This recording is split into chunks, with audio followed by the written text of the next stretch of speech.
কমল নাও নাও, কার্তিকের মতো দাঁড়িয়ে থেকো না, যাও। আমিও তোমাদের যতটুকু পারি সহযোগিতা করবার চেষ্টা করছি। এদিকটা সুন্দর করে লাগিয়ে দেবে, বুঝলে? হ্যাঁ শোনো না, এদিকে হ্যাঁ, এই যে ধরো বাবা, ধরো ধরো। হ্যাঁ বলছি কি, এই যে বেলুনগুলো আছে না, দরজা নিয়ে লাগিয়ে দাও, ঠিক আছে? আচ্ছা, আর এখানে ক্যান্ডেল স্ট্যান্ডের ব্যবস্থা করো। আচ্ছা ঠিক আছে, আমি ডেকোরেটর ছেলেদের বলে দিচ্ছি, ওরা এসে লাগিয়ে দেবে। আচ্ছা ঠিক আছে, বাবা তোরা ঠিকঠাক করে কাজ করো, আমি এদিকটা দেখছি, যাও তুমি। অলোক, অলোক এত ব্যস্ত শুনতে পাচ্ছে না, বলছি অলোক শোনো, শোনো গো। হ্যাঁ দিদি। অলোক অলোক অলোক, দেখি দেখি দেখি তোমায়। বাবা, সে তো 18 বছর আগের অলোক ফিরে এসেছি। পুরো দমে কাজে লেগে পড়ছো দেখছি। হই হই রই রই ব্যাপার একদম। কি করবো বলো তো দিদি ভাই, এই ছাগল দিয়ে কি হাল চাষ হয় বলো তো? আমি হচ্ছে গিয়ে গানের মানুষ, কীর্তনের আসরের কথা বলো, এক্ষুনি ব্যবস্থা করে দিচ্ছি। কিন্তু এইসব কি আমার দ্বারা হয় বলো তো দেখি? ও, তার মানে লাগামটা দিদি ভাইয়ের হাতে। আরে মুন্নি দিদি যেদিকে ছোটাচ্ছে আমি ছুটে বেড়াচ্ছি। আচ্ছা আচ্ছা। ওরে অরুণ, অরুণ এদিকে আয়, দেখ কিরকম নাকানি চমনি খাচ্ছে বেচারা। মেসমশাই আপনি টেনশন করবেন না, ডেকোরেটরসের লোক আছে তো, সব হয়ে যাবে, বুঝতে পারলেন? বলছিলাম শুনুন, ওইদিকে না 2-4টে ক্যান্ডেল দিতে হবে। মুন্নি কিন্তু বারবার বলে দিয়েছে। বলছি মা, এখানেই তো কেকটা কাটা হবে নাকি? কোথায় কাটবে? আরে হ্যাঁ, মুন্নি সেরকমই বলে রেখেছে। এইদিকে যাই, হ্যাঁ এইদিকটা দেখছি।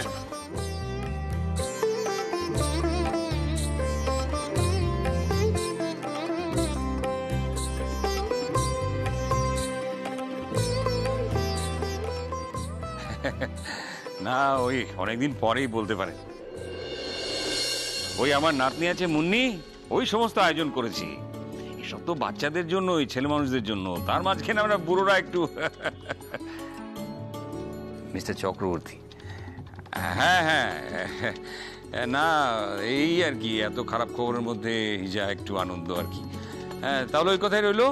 হ্যাঁ, সন্ধ্যেবেলা সপরিবারে চলে আসবেন, রাতটা এখানে কাটিয়ে যেতে হবে। ওই যা হয় আর কি, রাত 12টার সময় কেক কেটে নতুন বছরকে বরণ করে নেওয়া। হ্যাঁ, গান বাজনা তো থাকছেই। তাছাড়া আমার বাড়িতে একজন অতিথি এসেছে, ওর দারুণ গান গায়। হ্যাঁ, বাচ্চা মেয়ে, ওই যে সঙ্গীতের মহাযুদ্ধের এবারের পার্টিসিপেন্ট আর কি। হ্যাঁ, বেনারসে থাকে। ওর ভজন শুনলে না একেবারে মাথা ঘুরে যাবে, এই আমি বলতে পারি। হ্যাঁ ঠিক আছে ঠিক আছে, রাখছি। হ্যাঁ হ্যাঁ, এই যে কৃষ্ণা, আমার বন্ধু বান্ধব সবাইকে কিন্তু আমি ফোন করে বলে দিয়েছি যে সন্ধ্যাবেলায় তোর গান শোনাবো, ভালো করে গাইবি তো? হ্যাঁ দাদাজি, আমি চেষ্টা করব। না না, চেষ্টা নয়, চেষ্টা নয়। লোকেরা যেন গান শুনে বলতে পারে যে বসন্ত চৌধুরী সঙ্গীতের সমজদার। একসময় তার বৌমার গানে তো এই সারা শহর জুড়ে একেবারে।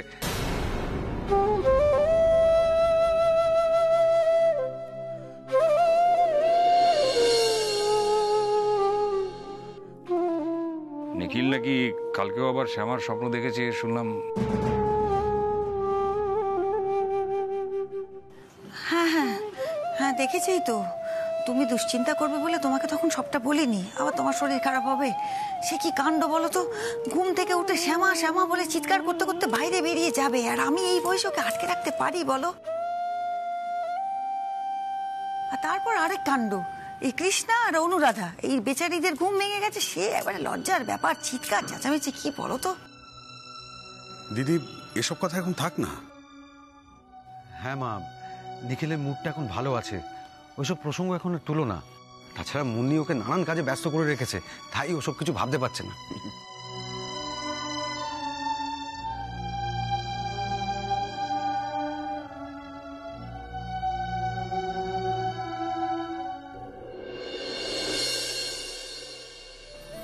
করবো না আর বলবো না, হয়েছে তো। আচ্ছা দিদিভাই, কৃষ্ণাকে নিয়ে তুমি তো উপরে গেলে। এই কৃষ্ণা, দিদিভাইয়ের সঙ্গে যে উপরে গেলে কি সব নতুন পোশাক আশাক তোমায় পরাবে নাকি? কই দেখাও, আমরা দেখি। হ্যাঁ, আসলে ঠাম্মি, দিদিভাই আমাকে অনেকগুলো ড্রেস দেখিয়েছিল, কিন্তু আমার। কিন্তু কি, সেগুলো কোথায়? সেগুলো কি হয়েছে? ঠাম্মি দেখো না, ও বলছো নাকি এই সালোয়ার পরবে। ওমা, কেন? গায়ে হয়নি নিশ্চয়ই, আমাকে বললে পারতে তো, আমি সেলাই করে দিতাম। না ঠাম্মি, ওরম হলে তো বিজলি মাসেই ছিল। আমি বললাম কৃষ্ণাকে, ওকে একটা নীলেন্স জামা দিলাম, আমি বললাম এটা পরো। ও বললো কি না, ও নাকি আনকমফোর্টেবল ফিল করছে, তাই আমি আর কিছু বললাম না। তাছাড়া পাপাও বললো কি কৃষ্ণা যেটাতে কমফোর্টেবল ওটাই কৃষ্ণাকে পরাতে। আচ্ছা, হ্যাঁ, নিখিল তো ঠিকই বলেছি। পোশাকের ক্ষেত্রে কমফোর্টটাই হচ্ছে আসল। তা তোমার বন্ধু বান্ধবকে সবাইকে বলে দিয়েছো তো আসার জন্য? হ্যাঁ দাদান, আমি অনেক আগেই বলে দিয়েছি।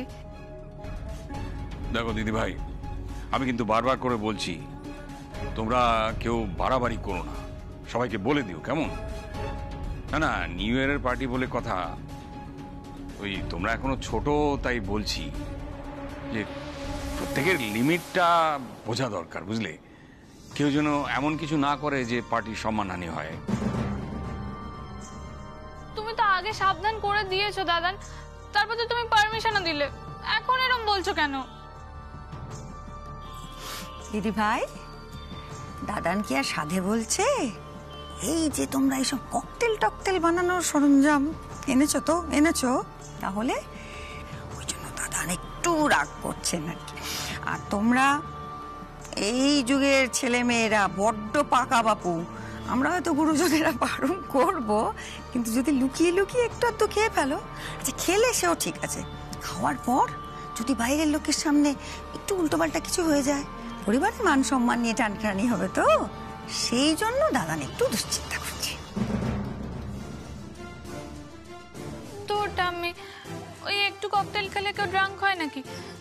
আর দাদান তো আগে পারমিশন দিয়েই ছিল, এখন এসব বলছে কেন? ঠাম্মি তুমি প্লিজ বলো না দাদানকে।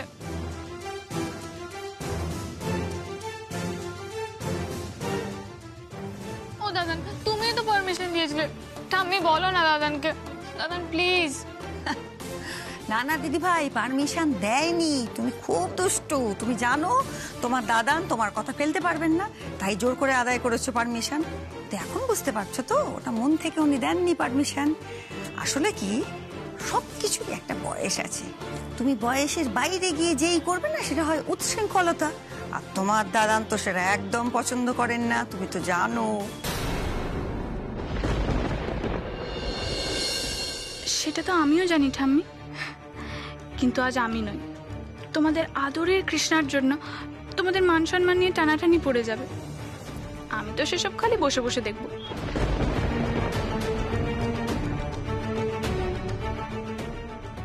নেশা করে রঙ্গ তো তোমাদের কৃষ্ণা দেখাবে। আচ্ছা ঠিক আছে বাবা, তোমরা যা বলবে তাই হবে। আমরা না হয় ওই মকটেল আর জুসই খেয়ে নেব, আমি আমার বন্ধুদেরকেও তাই বলে দেবো কি ওইসব আমাদের জন্য না। কি কৃষ্ণা, তাই তো? আচ্ছা, ওই সমস্ত ককটেল মকটেল পরে হবে, তোমরা কেউ চা খাবে? না না, আমরা চা খাবো না, বলছি মেসমশাই চলুন খাবার জায়গাটা দেখে আসি। হ্যাঁ হ্যাঁ চলো। ওই তো অনুরাধা চলে এসেছে। ও এই যে অনুরাধা এসে গেছো। শোনো, তুমি কিন্তু আজকে সন্ধ্যাবেলা পার্টি আসবে, তোমারও নিমন্ত্রণ।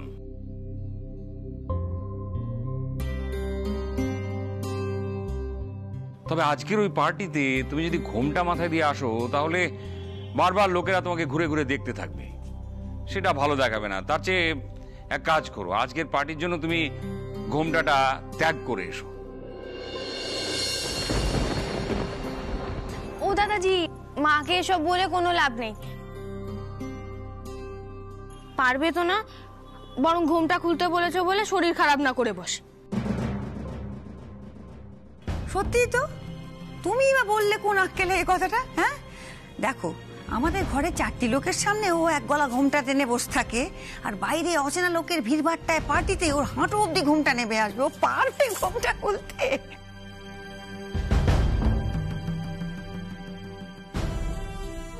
ঘোমটা খুলতে না পারলে পার্টিতে আসার দরকার নেই।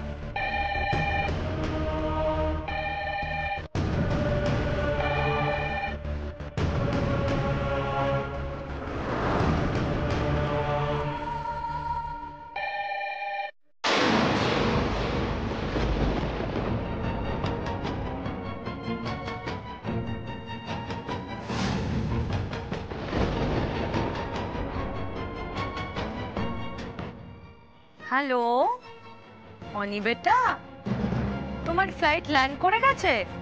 কোথায় তুমি? তুমি জানো তোমার কাকিয়া কখন থেকে ওয়েট করছে তোমার জন্য? ইয়েস কাকিয়া, আমিও তোমাদের দেখার জন্য ওয়েট করছি। জাস্ট এয়ারপোর্ট থেকে বেরোলাম, হোপফুলি উইদিন 40 মিনিটস ঢুকে যাব, প্রোভাইডেড কলকাতায় এখন জ্যাম না থাকে। ওকে ওকে, নো প্রবলেম। তুমি যত তাড়াতাড়ি পারো তত তাড়াতাড়ি চলে এসো, ঠিক আছে? আর বেটা তুমি জানো আজ তোমার কাকিয়া তোমার জন্য কি কি রান্না করেছে? ইয়েস, আজকে তোমার জন্য কড়াইশুঁটি দিয়ে মুগের ডাল, মাটন, চিংড়ি মাছের মালাইকারি, ফ্রুট চাটনি, সমস্ত তোমার পছন্দের জিনিস আমি নিজের হাতে রান্না করেছি। রিয়েলি? দ্যাটস গ্রেট কাকিয়া, তুমি খিদেটা জাস্ট বাড়িয়ে দিলে। কতদিন বাড়ির রান্না খাই না বলো তো? তোমার আমার সব পছন্দ মনে আছে, তাই না? ছি ছি বেটা, এরকম কথা কেউ বলে? তুমি বুঝি আমার ছেলে নও? আর আমার ছেলে কি কি খেতে ভালোবাসে, কি কি খেতে ভালোবাসে না, সেটা তার মা জানবে না তো কে জানবে? হ্যাঁ, আচ্ছা শোনো, এই সমস্ত কথা ছাড়ো, তুমি তাড়াতাড়ি এসো তো, I am waiting for you. আর ভালো লাগছে না। আসছি কাকিয়া। বাই দ্য ওয়ে, মা কেমন আছে গো?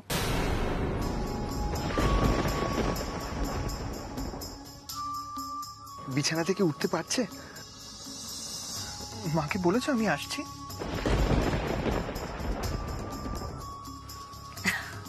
কেন বলবো না বেটা, ডেফিনেটলি আমি বলেছি। বাট তুমি তো জানো আমার দিদিভাই ভালো মন্দ কিছুই প্রকাশ করতে পারে না। বাট আই এম শিওর তার সুপুত্র বিদেশ থেকে এতদিন পর বাড়িতে ফিরছে, রাজার তার মায়ের কোলের কাছে ফিরছে। এটা শুনে আমার দিদিভাই ভীষণ খুশি হয়েছে, ভীষণ। এই জন্যই তো তোমায় বলছি বেটা, তুমি তাড়াতাড়ি এসো। তুমি তাড়াতাড়ি এলে তুমি নিজের চোখে তোমার মাকে দেখতে পাবে।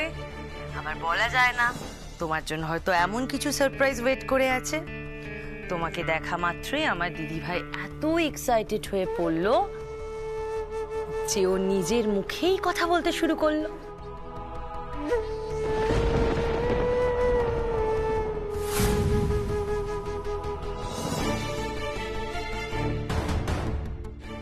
আচ্ছা শোনো না বেটা, তুমি তাড়াতাড়ি চলে এসো তো। ফোনে এত কথা বলতে আমার আর ভালো লাগছে না। কখন আসবে বলো?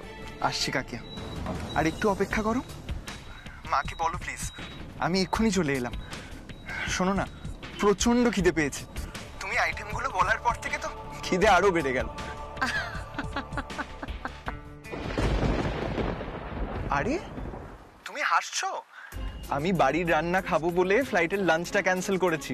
ওকে আমার সোনা বেটা, তোমার কাকিয়া তোমার জন্য সমস্ত কিছু রেডি করে রেখেছে। তুমি জাস্ট তাড়াতাড়ি চলে এসো। ওকে, বাই।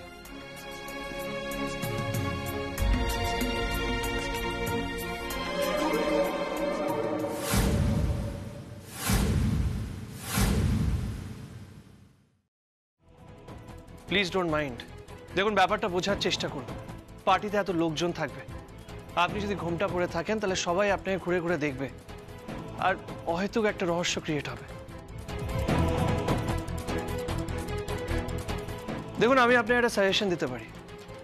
আপনি আজ ঘোমটা ছাড়াই পার্টিতে আসতে পারেন। আজকে নিউ ইয়ার্স পার্টি, সবাই নিজেরা নিজেরা এনজয় করবে, কেউ আপনাকে ডিস্টার্ব করবে না। ভয় পাওয়ার কিছু নেই। কৃষ্ণা, আমি তোমাদের ঘরেই যাচ্ছিলাম।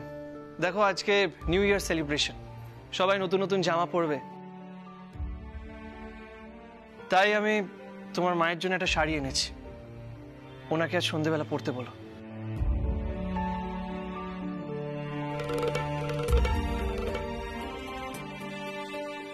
ওই দেখো, তুই শাড়ি এনেছিস অনুরাধার জন্য?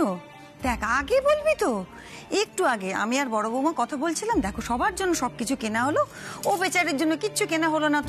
তো বড় বৌমা বললো ঠিক আছে ও কিনে আনবে আর কি অনুরাধার জন্য শাড়ি। এক্ষুনি বেরোচ্ছিল, ভাগ্যিস যায়নি। একদম ঠিক বলেছো। এই নাও, তুমি নিজের হাতে ওনাকে দিয়ে দাও।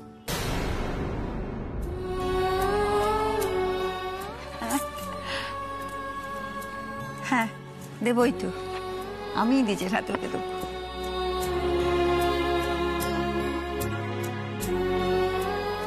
অনুরাধা, ওরে বাবা, অত লজ্জা পাওয়ার মতন কিছু হয়নি তো। আর শোনো, আমার ছেলের কথাই কিছু মনে করো না, ও এরকম বলে ফেলে, ও খুব ভালো মানুষ। এই দেখো, আমি একটা কথা বলে রাখছি, ঘোমটা থাকুক বা নাই থাকুক, আমাদের পার্টিতে কিন্তু অনুরাধা থাকবে বাপু। হ্যাঁ, আরেকটা কথা বলি চুপি চুপি, যদি খুব অস্বস্তি হয় অচেনা লোকের মাঝে, আমার পাশটিতে এসে বসবে, দেখবে ভালো লাগবে।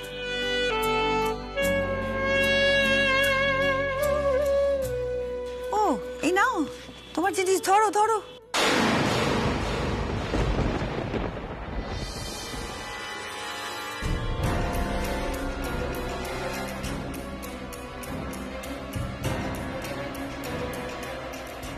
কি হলো মা?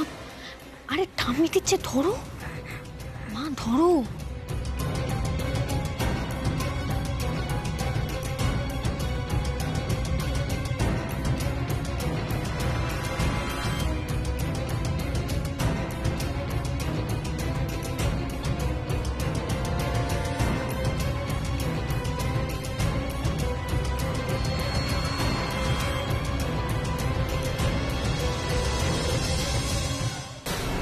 ওমা, তোমার হাতটা এমন কাঁপছে কেন? কি হয়েছে? ভয়ে। সন্ধেবেলা তুমি পার্টিতে আসতে বললে না, সেই শুনেই মায়ের হাত পা কাঁপছে। বলছিলাম অকারণে ভয় পেতে হবে না। আপনি যদি পার্টিতে না আসতে চান, আপনি আসবেন না। তবে একটা জিনিস বোঝার চেষ্টা করুন, আজ পার্টিতে কৃষ্ণা গান গাইবে, সবাই প্রশংসা করবে, অন্তত সেই জন্য চলে আসুন প্লিজ। সেটা শুনতেও তো আপনার ভালো লাগবে। আর তাছাড়া কালকে ও আবার ওয়ার্কশপে চলে যাবে।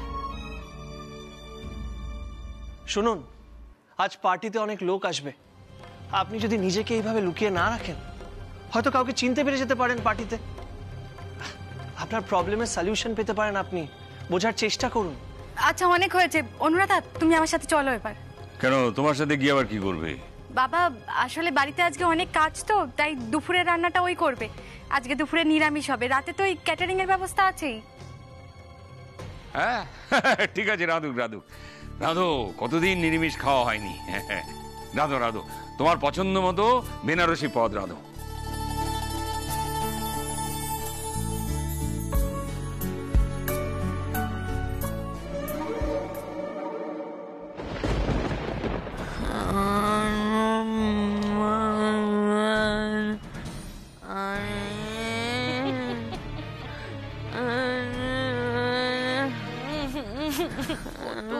কষ্ট।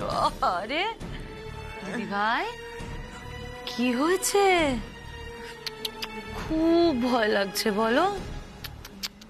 ভয় কেন লাগবে? আজ তো তোমার সাথে সুপুত্র বিদেশ থেকে ফিরছে, তাই খুব আনন্দ হচ্ছে, তাই না? খুব আনন্দ হচ্ছে না দাদা? আরে কি ব্যাপার বলতো? হ্যাঁ, আজ একেবারে সকাল থেকে আমাদের সুন্দরী এত কেন করছে? কার ফোন এসেছিল? তুই ফোনে কথা বলছিলি? কার সঙ্গে আবার? আমার আদরে দিদি ভাইয়ের সুপুত্র অনির সঙ্গে। আজ তো সে ফিরছে। অনি ল্যান্ড করে গেছে? হ্যাঁ মা, জাস্ট গাড়িতে উঠেছে। আর এই যে মম,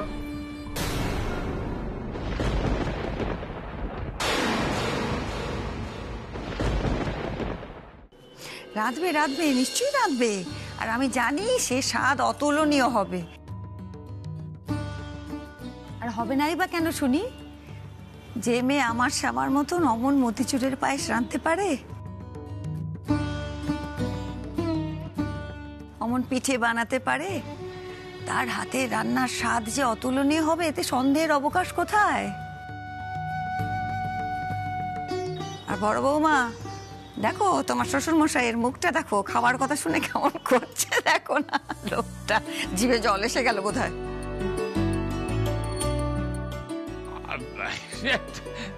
শোনো শোনো, একটু বেশি করে ঘিটি দিও, বুঝলে?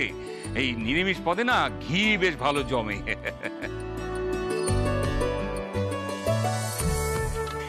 আচ্ছা আচ্ছা, ওইসব পরে হবে। অনুরাধা তুমি চলো, দেরি করো না, এসো। একটু ঘি খাবো তো দিয়ে এখন করে।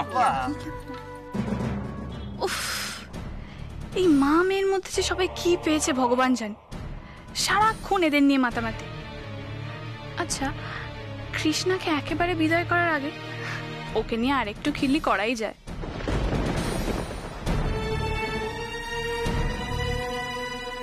কৃষ্ণা, চলো আমরা একটু বেরোই। এখন আবার কোথায় যাবে দিদি ভাই? এই দাঁড়াও দাঁড়াও দিদি ভাই, এখন আবার কোথায় যাবে? না না, এখন টই টই করে ঘুরে বেড়ানো হবে না, না একদম না। উফ, তোমরা তো টেনশন করো কেন বলো তো?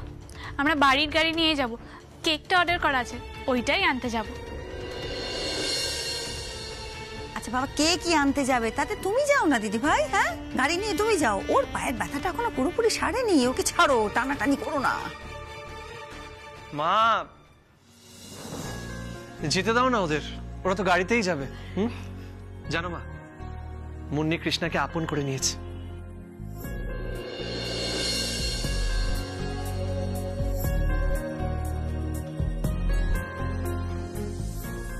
ওকে এরকম বড় বোনের মানুষ হিসেবেই তো দেখতে চেয়েছি আমরা মা। যেতে দাও দুই বোনকে। আচ্ছা বেশ, যাক তাহলে। তবে আমি একটা কথা বলবো, এত হুড়োহুড়ি করার কি দরকার দিদি ভাই? খাওয়া দাওয়া করে বিশ্রাম করে তারপর তো গেলেই হয় না? কেক কাটবে তো সেই 12টায়, তার আগে তো নয়। আর পার্টি শুরু হতে হতে কম করে 9টা 10টা। তাহলে এখন থেকে অত বড় একটা কেক এনে তুমি কি করবে, কোথায় রাখবে? ওকে ফাইন কৃষ্ণা, তাহলে আমরা আফটার লাঞ্চ বেরোবো। ঠিক আছে দিদি ভাই।